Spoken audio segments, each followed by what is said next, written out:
Okay, thank you all so much for joining us. I'm sorry we're a couple minutes late. We had, as happens in this world of Zoom right now, some technical difficulties, but we are so excited to be here with you. My name is Jessica Brand with the Wren Collective and the Kim Gardner campaign, and we are so excited to kick off Circuit Attorney Kim Gardner's campaign for re-election today. What she's done in the last 4 years has been unparalleled in this country, and we know that with your vote and support, we can continue doing it for the next 4 years.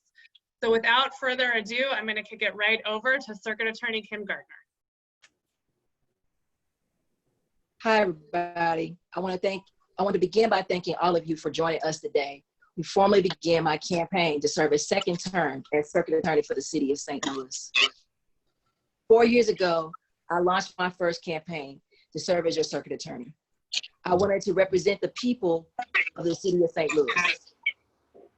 For so many reasons, I grew up in North City and have lived there all my life.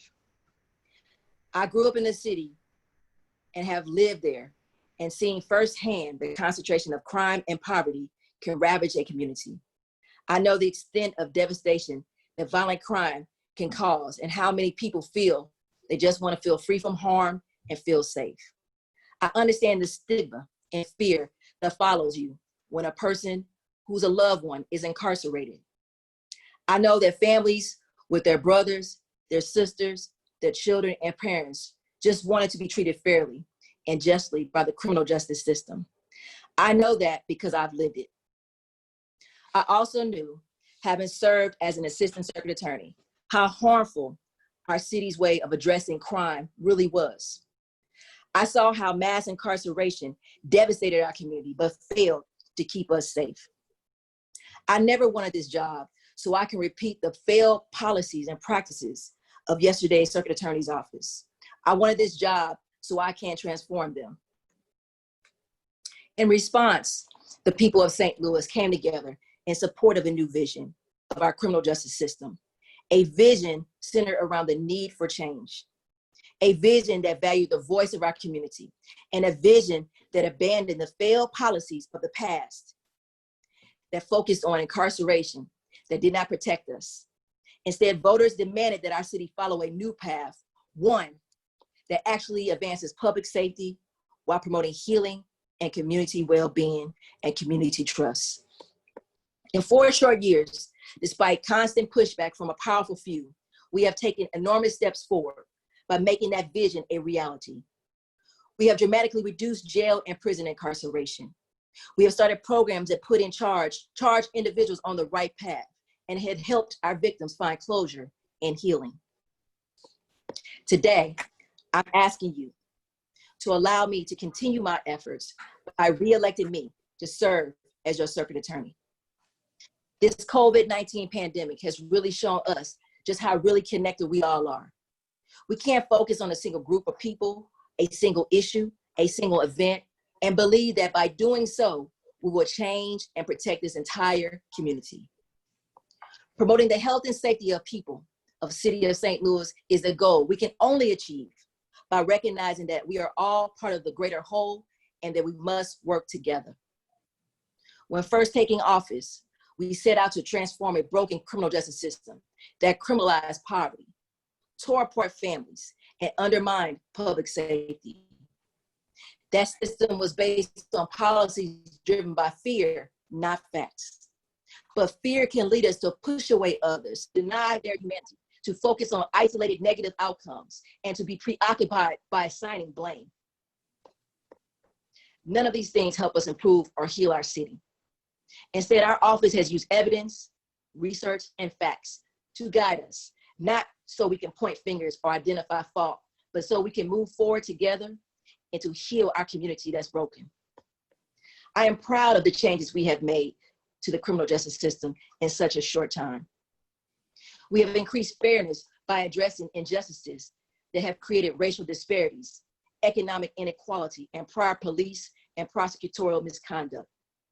I inherited an office where countless people were jailed for misdemeanors and low-level felonies. We stopped issuing warrants for arrest in these cases, preventing them from sitting in jail because they simply were too poor to bond out. Through our efforts, the average jail population in St. Louis has decreased by nearly 40% since I've taken office. We believe prison should be a last resort, not the norm. We stop imposing lengthy, harsh prison sentences on people who do not pose a public safety risk. We have cut prison incarceration in half since I took office, and crime has not increased here in this city. Pursuing justice includes admitting that we all have made mistakes in the past. We created a conviction integrity unit to review claims of innocence and fight to exonerate the wrongfully convicted. We will continue to fight the courts, the Attorney General, to release Lamar Johnson, an innocent man who has spent decades in prison for a crime he did not commit. And we will do the same for anyone where we can find evidence that shows innocence person may be in prison. We have increased police accountability by prosecuting officers who break the law, refusing to rely on the testimony of officers who committed misconduct. That does not mean our office is at war with the police. I sincerely appreciate the work of all officers who serve and protect our community. We cannot create a safer St. Louis city without you. But our city used to be one where there were no real consequences when a police officer turned to corruption or dishonesty. We have changed that culture. We have brought charges against police officers when it was necessary, refused to rely on testimony of those who have been untruthful or made public comments showing prejudice or bias, and dismissed cases when they are based on testimony of discredited officers. By showing this dishonest and illegal behavior will not be tolerated, we discourage it from happening, punish it when it does need to be punished. We discourage it and we reward those who are doing their jobs honorably with the public trust. We have prioritized the needs of crime victims and focused on protecting them, healing their wounds, and giving them a voice during the criminal justice process. We have also recognized that imposing harsh sentences isn't the only way we recognize and show victims that we care. Instead, we have listened to them. We have helped victims by providing immediate trauma-informed counseling to them, giving victims of domestic violence and sexual assault relocation assistance so they can escape further harm. And reaching out to those victims of families of violence during the COVID-19 lockdown, so they should know how to help if they are trapped at home with an abusive partner or parent. We have shifted our office's resources away from the prosecution of petty crimes toward the more serious offenses to hold those crime drivers accountable. Our office is amongst the first in the country to decline prosecution of simple possession of marijuana cases, which were disproportionately brought against people of color and are a waste of prosecutorial resources. We also dramatically expanded diversion programs in St. Louis. These allow increasing numbers of people who are accused of low-level offenses to avoid a criminal conviction while obtaining services that help them address the issues that led them to offend in the first place. These programs not only improve outcomes for the diversion participant, but they save money, help free up resources, and so our prosecutors can focus on those more serious cases and crimes. Through it all, I have listened to the community. I care deeply about this community. I love my city. I've spent many time engaged with the public, expanding and promoting our office's goals, priorities, and strategies. I have maintained a dialogue with community members, victims of crimes, business, faith, and community leaders, and city leaders, program participants, as well as criminal justice actors about reforms, our program, and our approaches. In my next term, we continue these efforts and do even more. Reducing violent crime is our #1 long-term goal. Our community needs to feel safe, so we must be proactive rather than reactive in confronting violence. The reality is, the vast majority of violent crimes in our city are never solved. Most of those cases are never referred to our office, so we must act in the community. We will expand services to help crime victims free themselves from dangerous situations and receive treatment and necessary resources and services. We will work with local advocates to reach out to victims of crime when they occur, regardless of whether there's arrest. We will identify and help many of those who are physically injured, but are also children who witnessed the crime, family members who have learned about it, feel afraid, and close friends who are experiencing a loss. We will not demand or expect anything in return. By quickly intervening and showing that we care, we can heal the violence, the harm that violence causes, and prevent it from occurring again in the future. We will also make services available to victims of crime, the criminal justice system, the children of incarcerated community.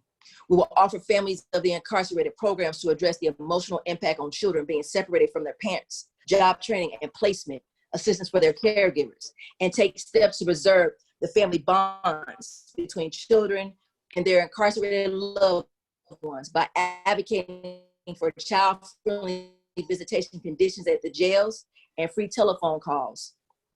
We will support violent prevention programs that utilize a public health approach. Our city's Board of Aldermen recently funded Cure Violence, a community violence interruption program, and the program will begin operation soon. Cure Violence has been able to reduce violent crime, especially shootings and murders in the cities where it operates. We support this program and we will assist it in any way. We will implement restorative justice programs that emphasize repairing the harm that results from violence and providing a non-violent method of resolving conflict in our communities. Research shows that these programs not only support victims, they promote healing, they reduce violent reoffending among individuals who participate in them. And when prosecution and incarceration is necessary and appropriate, I will be the full power of my office to secure justice for victims of our community. But that isn't all. My platform also details my plans to expand our diversion programs and reform our probation system. These changes will help focus the justice system on healing and crime prevention while reducing unnecessary incarceration. Most importantly, I will never stop fighting for all of you and for what I believe is right for the community. I have many critics and opponents who support a backwards agenda that looks at incarceration as the sole solution for many of the ills of broken systems. So many of our mothers, our sisters, our fathers, our brothers, our husbands and sons and daughters have fought every step of the way, that their hope is that by spreading misinformation, that my administration, they can run me out of office. Their hope is that they can lie to the public, and the public will grow tired and weary of the conflict and choose an easier and complacent, quieter path that takes us back to something that never made us safe in the first place with no results. So we can continuously to needlessly lock up too many for far too long. That their hope is that by attempting to block every move I make, that I will give up the fight. But I'm here to tell you that I will not back down. I will not waver. And I'm more committed 4 years ago than I am right now, because this is the time. The time is not to back down and be complacent and to surrender and say, we only tried. We're here, we're in the fight for justice. But I cannot do it without myself. I gotta have the help of the community. And I'm asking you, stop being on the sideline and sitting and saying, oh, things are going bad. The people of the city of St. Louis, I need your help more than ever to stand up and to fight for justice, to fight for the lives of people. When we talk about dead kids in the street, let's keep the kids before they line in the street, before they're in an arrest warrant, before they're across my desk. Let's get to them in that classroom while they're suffering, they're homeless, lack of opportunities, and cut off because of situations and circumstances. Help me be elected for another 4 years. So I'm asking you, community, I'm asking you for your support, not just to be the circuit attorney in the city of St. Louis, to be the change agent that we know that we're setting this tone for every community around this country. That time is right now, that we're not going to stop and back down and continue to bring it back to mass incarceration 2020. I'm asking you for support, and I'm Kim Gardner. And I'm asking you to vote August 4th for the only real solution for the very real problems from day one that we all know exist, that we don't want to talk about, but we continue to say more incarceration equals safer city, and it doesn't. And I thank you. Thank you so much, Kim. We're gonna now hear from, that was amazing, as always. And we're gonna hear now from some of your amazing supporters. And we'll start, because she just showed back up on the screen, with Missouri State Senator Carla May. Thank you. Hello, everyone. Can you hear me? How you doing? Good. Thank you for this opportunity to be, a part of your kickoff campaign. I really do appreciate the approach that you have taken in your office for criminal justice reform. It is very important that we all, as leaders in St. Louis City, come together to solve the criminal justice problem in the city of St. Louis. There was one adage that says that if we continue to do the same thing over and over again and expect different results, that's insanity. So the approach that you have taken to reform crime in the city of St. Louis is what's needed right now.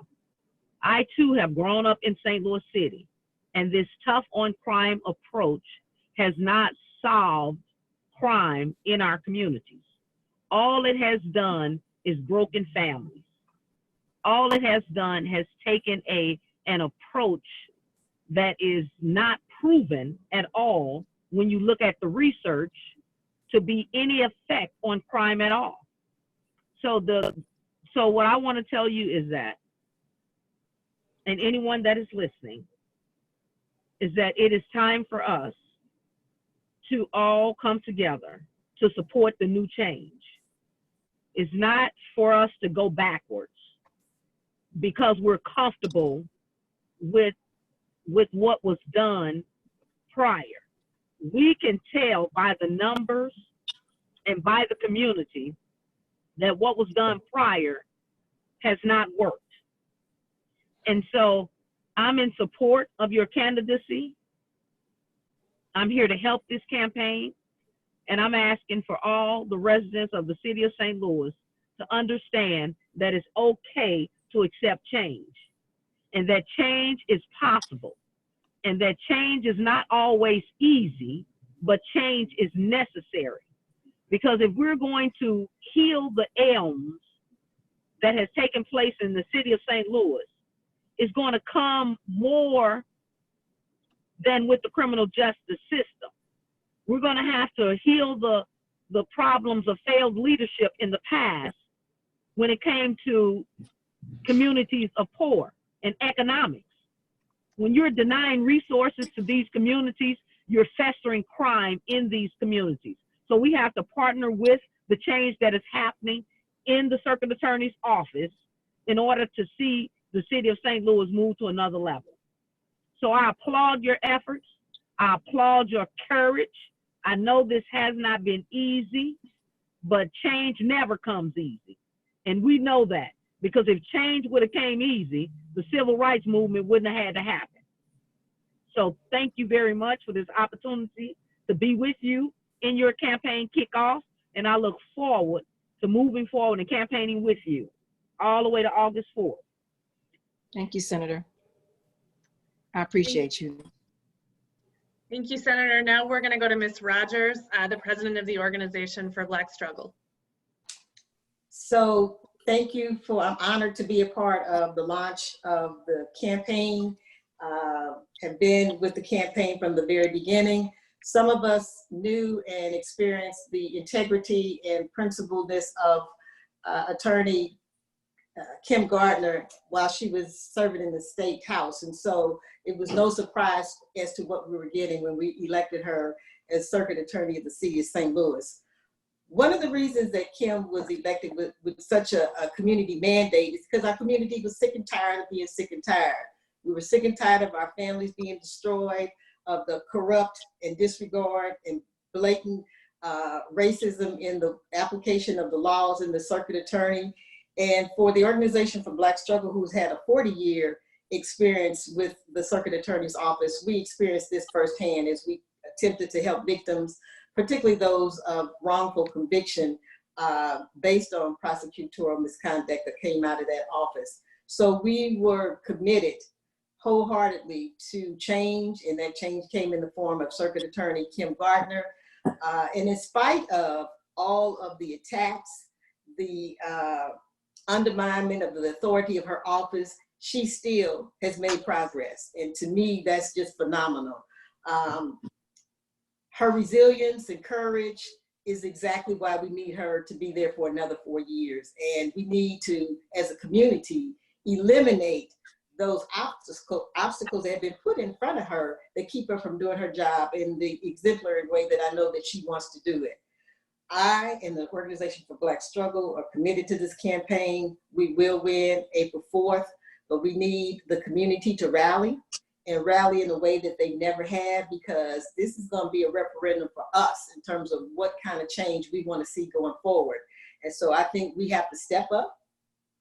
We have to do more than just get to the polls. We have to talk about what's going on in St. Louis in that office. We have to talk about the things that Kim has been able to do in spite of, and I say in spite of, all of that she's gone through from those folks in power who were trying to suppress her courage, her initiatives, and the success of that office. So Kim, we are with you 110%, and we will see you through to victory on April 4th. Thanks for your service, and thanks for all that you had endured on our behalf. And thank you, Jamal. It's August 4th. What did I say? April 4th. But it's, it's okay. 4th. Yeah. August 4th. August 4th. Okay. Thank you so much. Okay, next we're going to go to Clem Smith, who's the vice chair of the Missouri Democratic Party. If folks have questions for any of the panelists or for the circuit attorney, please put them in the Q&A function and we'll field them at the end. Clem?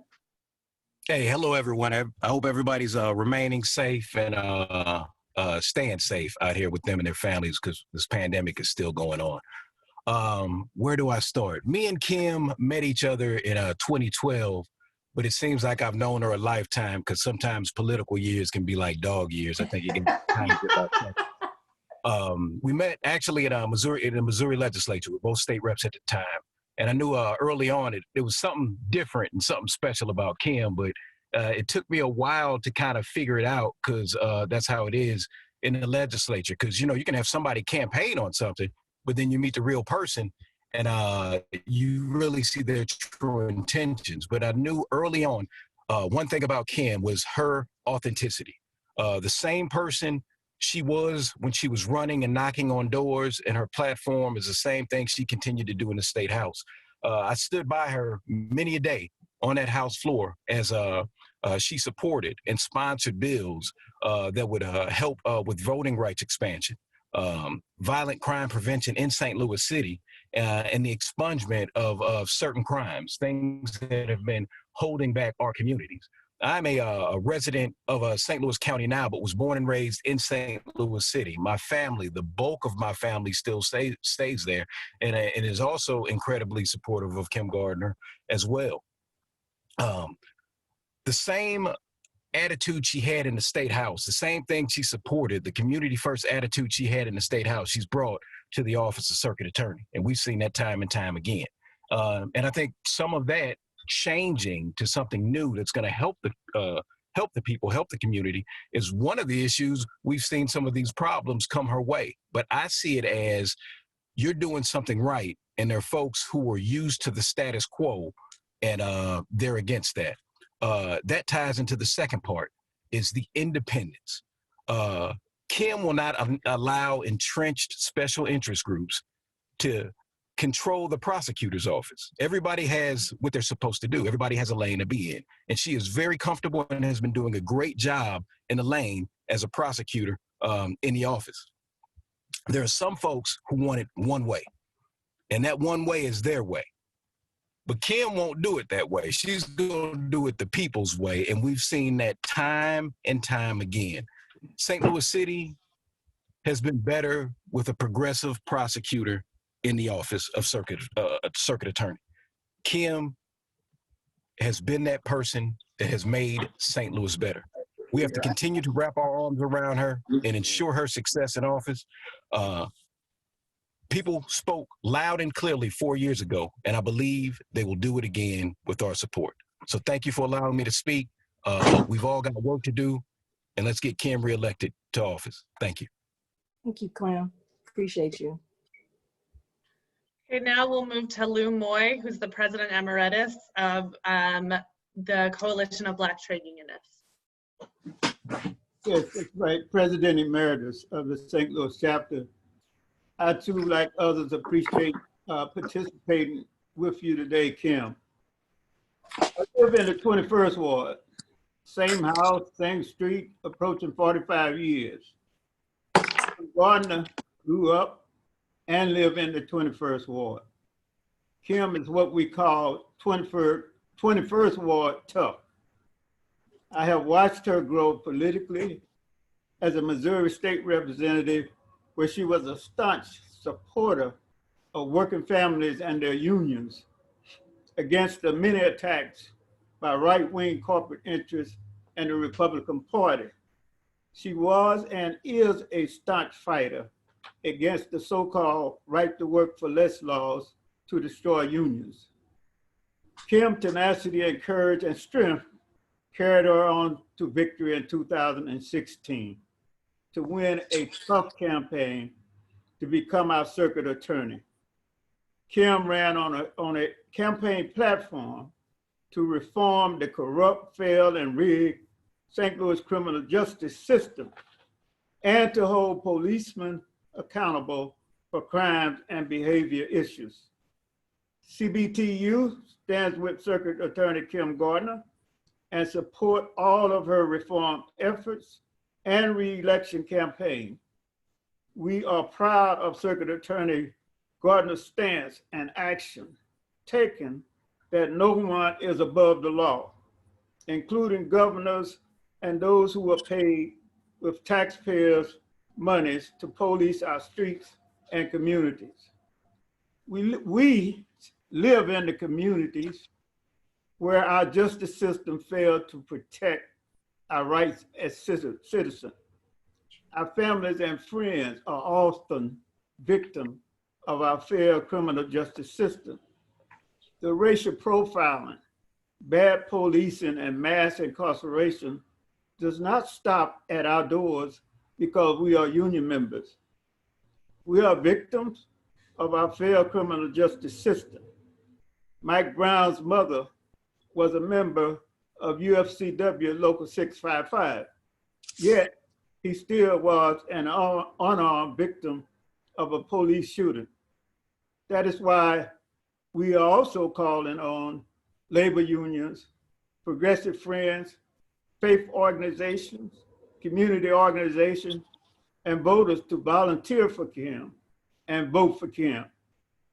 We cannot afford to go backwards to the same failed criminal justice system. Thank you. Thank you so much, Mr. Boyd. We'll now go to Nancy Cross, the Vice President of SEIU Local 1. Oh wait, let's unmute you first. I think I did something, so I had to unmute myself. I apologize.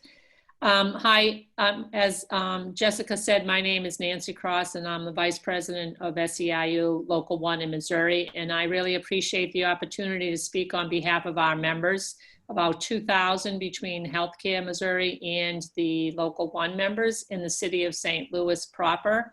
And we supported Kim in her first election to Circuit Court, and we intend to support her again for her re-election. I've known Kim for, as former Representative Clem Smith mentioned, since she ran for office, partly because she was actually my state rep for a short period of time, because my building fluctuates between two districts. So for part of the time, Kim was actually my state rep. And we always could count on her to help us, as Lou Moy said, with fighting for working people and fighting for healthcare and helping to protect our members at the state legislature, even though it was tough times. And one of the things that we learned was that Kim is pretty tenacious. And I admire that quality in people that are working on behalf of working people.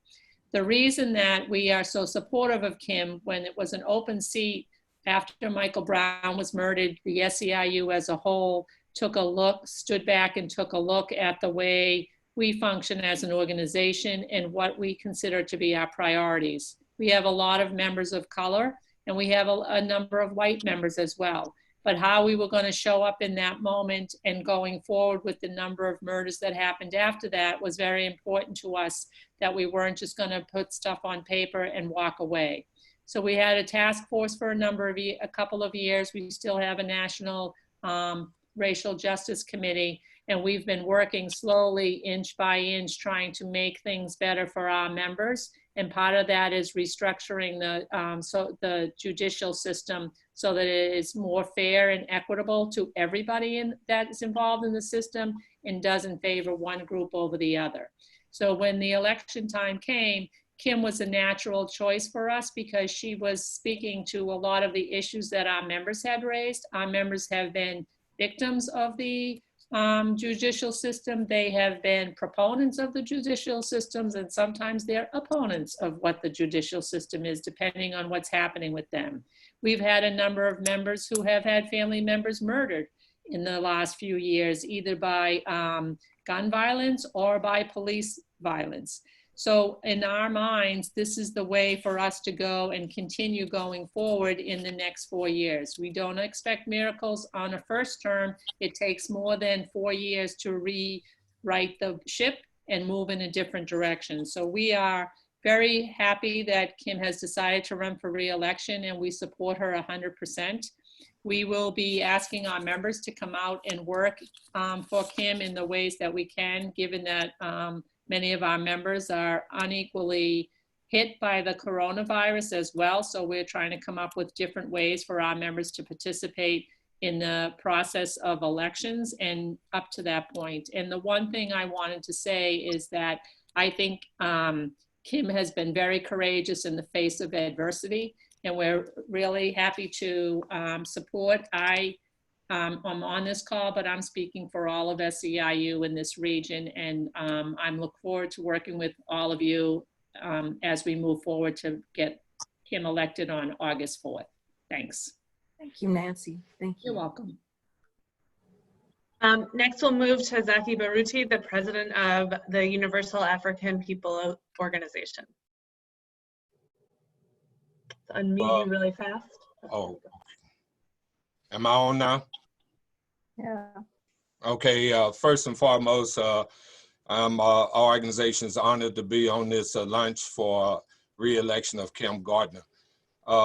First of all, I want to, first of all, I would like to reflect on a misquote from a statement from Jamala Rogers as to why we are in support of Kim Gardner. She mentioned April the 4th. April the 4th is very significant as to why we support Kim, because it was on April the 4th, the assassination date of Dr. Martin Luther King Jr., who, of course, as we all know, pushed for great social justice change. And it is the opinion of our organization that Kim best represents that. She also represents the spirit of Brother Malcolm X, who said the ballot or the bullet.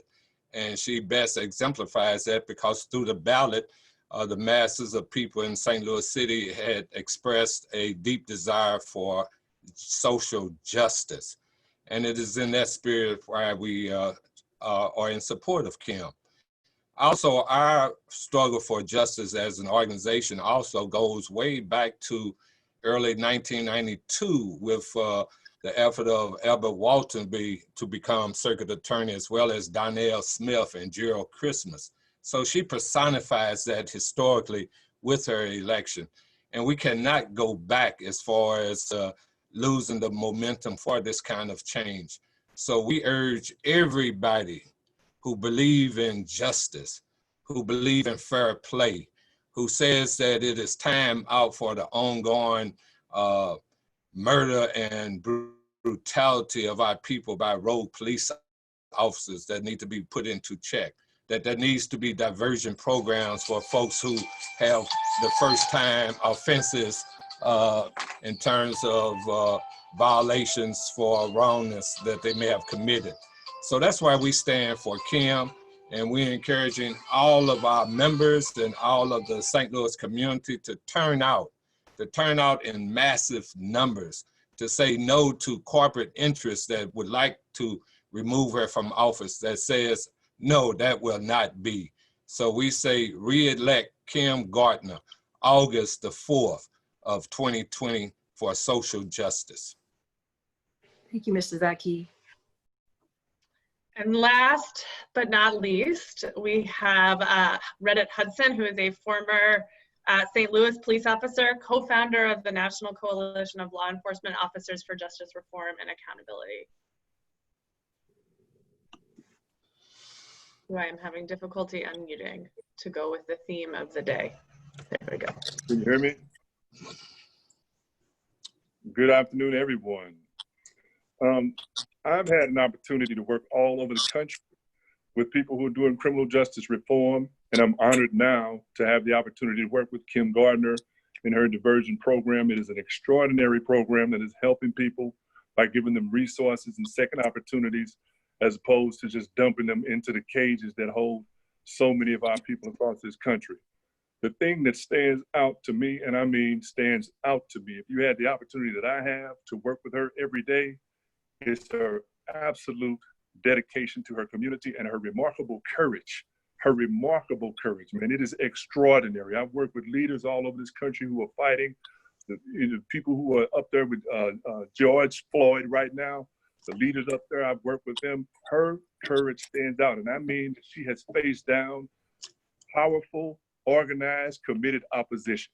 And for the local mainstream media that is on this broadcast, let me encourage you to do a better job of not just giving a knee-jerk amplification to the false narratives and misleading information that so many people try to put out about her and her office, especially when it comes to the St. Louis Police Officers Association, who has never one damn day ever talked about holding an officer accountable when we know that they committed a violation against the rights of a citizen in this city. You need to do a better job with that. That is what stands out to me, and that's why I'm so impassioned about her re-election. We're at a critical time. St. Louis was ground zero for criminal justice reform in this country and in effect around the world when Mike Brown was killed. All the way to now, those reforms that so many people enacted to ensure would take place that haven't taken place, the one thing we have going for us as a region right now is someone in a position of power, of real power, to take real action, who is committed to the very principles that the community has embraced. I'm an advocate. I work in her office, but I'm an advocate. That gives me no real power to make real change. She is elected by the people and has used her power and authority to ensure that the institutional racism at the foundation of our criminal justice system in this city is being dismantled as we speak, and they resent her for it. That is why we're going to need every last one of you. All the people who are in favor of the status quo, which has never worked. So many of my esteemed panelists, all of whom I think I've had an opportunity to work with in the past, have told you it's never worked. I'm telling you, I've been shot at enforcing the laws in this state. The murder rate that they try to attribute to Kim's new approach to fighting crime has no relationship to her work. Hundreds and hundreds and hundreds of people killed every year in this city since I was a toddler. That hasn't changed. And they were locking people up hand over fist. When I was 5, when I was 10, when I was 15, they were locking people up hand over fist. And that murder rate kept skyrocketing year after year. We know what the issues are. They are systemic. And Kim's approach to me is just absolutely on the money when it comes to how we should approach community well-being, public safety, which we all have a vested interest in, of course we do, and reforming a system that was broken at its inception because it was built on a foundation of institutional racism. I'm going to encourage everyone on this call not only to vote for Kim, but get involved right now. Volunteer for Kim, campaign for Kim, knock doors for Kim. This is our opportunity. We're at a critical point as I get ready to close. We have seen progress. Do you think that the mayor of Minneapolis, Minnesota would have called for the arrest of the officer who murdered George Floyd on camera had it not been for this kind of work and this movement represented in the work of a Kim Gardner having gained some traction over these years, and the things that you're seeing all over the country with more and more people calling for accountability for those in power, just like they called for accountability for those who might have wrote a bad check or stole some gum from the counter? It's all related. So let's get involved now and be clear about the opportunity we have here in St. Louis to continue being a leading city in the campaign for criminal justice reform and for ensuring that everybody's human rights, civil rights, and civil liberties are recognized and respected. I love working for Kim Gardner, and I just wished you had the opportunity that we have in her office to see what a remarkable job she does every day. Get involved. Thank you, Reddick. So we're nearing on the hour. I'm going to just throw a few questions to you, Kim.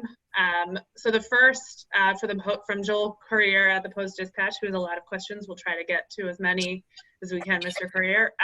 So I'll just go down the list and flip in others as we go. What have been your biggest learning experiences during your first term as circuit attorney? And what, if anything, would you do differently if voters give you a second term? What, if anything, I've learned is I learned that you have to go against the status quo.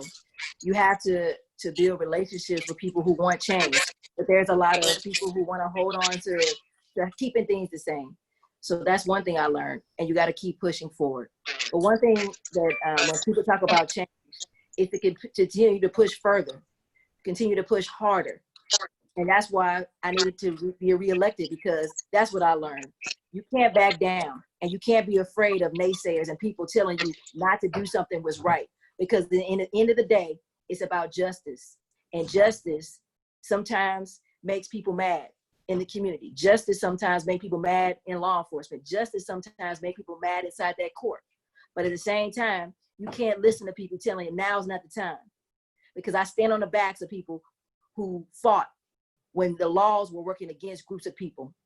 I stand on the backs of Dred Scott. I stand on the backs of people, if they didn't fight and say now is the time, I would not be in this position. So when people want to talk about what would I do different, what I would do different was push harder, go farther.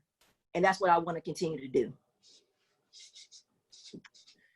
The next question, are there any lessons from what your work during COVID-19 that you would apply in the future going forward? One of the things what COVID-19 has done is showed that these inequities or social determinants of health are crucial to making all of us safe, and how interconnected we all are. COVID-19 does not discriminate because you are somehow a social economic status. Somehow you're not employed or you're in the criminal justice system. It affects all of us, and all of us are interconnected. So we have to come together to give people access. So we have to focus on the least of these and give everyone equal access to healthcare. And that's why it's important right now, as a registered nurse and as leading this office, I believe in bringing those resources to address the inequities of lack of education, lack of health access, and making sure that we make just not that individual whole, but their families whole, the communities whole. And it betters all of us in terms of how we deal with one another and build trust in the community. To the comments about police officers and police accountability, the Post-Dispatch has also asked, given we'll just call it perception that there is a strange relationship with the police union, is there anything that you plan to do going forward in your second term to try to fix that? First of all, the same false narrative that makes you think that the circuit attorney's office not doing their jobs with the police department. The police union has done a good job. They're individuals who advocate for individual officers in a bargaining type of situation. But in terms of working relations with the men and women that work every day to protect and serve the community, my office works well with them, and we don't have a strained relationship. What is strained with people who have Jeff Rorter, who is a racist and a race divider, who continues to feel miseducation and divide the city and to make us less safe. So that relationship with the police union led by Jeff Rorter, I don't care if we have no relationship, because it doesn't matter. What I care about is the hardworking men and women who represent our community and do it the right way, that our office continues to work together. I'll continue to work with the chief, because that's all I have to work with. Okay, we'll take two more questions. One is, what do you need people to do, lay people who are supporting you, to help you win re-election? I need people to get out. I need people to volunteer to knock on doors, to volunteer to make calls, to volunteer to say, look, we have to get out here August 4th and vote, because this is a central election. It's not just me on the ballot, it's Medicaid expansion, it's other things on the ballot, and we have to show up. We have to have people who help people with absentee voting and different things, because this is the time to energize the safety of the community. So please volunteer, please bring your neighbor, please let us know how you can volunteer to help pursue justice and to help reelect a circuit attorney that wants to be about preventing violent crime and to make all of our city safe and make everyone in the city of St. Louis feel like they have a safe place to live. Okay, thank you so much. We're at the hour, so I think we'll call it a wrap, so that we'll let the circuit attorney have the last word.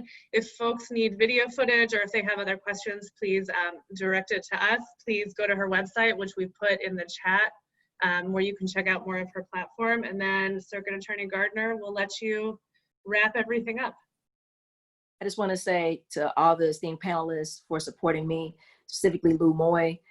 I stand on his shoulders of all the change and all the dedication he's put forth in terms of making it fair for members that have equality in unions and equal opportunity to have jobs and access to adequate health care and to be on the forefront of change in this city. So I thank him for allowing me to one, sit at his feet and learn from the master of leaders.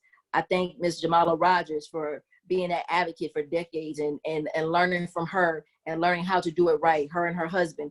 I want to thank Mr. Reddick Hudson, who before working in my office has been a game changer in terms of building police relationships, as well as working in communities and trying to be that bridge and of law enforcement as well as the community. I want to also thank Mr. Zaki Baruti and the African People Nation for always advocating for the people and the voices that feel like they're not heard. I want to thank Mr. Senator Carla May, who I've known when she was a state legislator, for fighting for what's right and being honest and authentic and want to be about solutions and standing for people. I want to thank Clem Smith, who has always been an advocate for everyone in his community, as well as fighting for what's right in the legislature, and now on a bigger stage, working in the Democratic Party, trying to merge the gap of how we get out to vote, not only on local elections, but at the national elections. I want to thank Nancy Cross, who has been dedicated with SEIU from day one, never wavered, and gave me her support. One of the first people to give me support with Mr. Lou Moy and CBTU to stand for what's right, not just because they know me, stand for the vision of justice. And I want to thank her and Lou Moy and their supporters.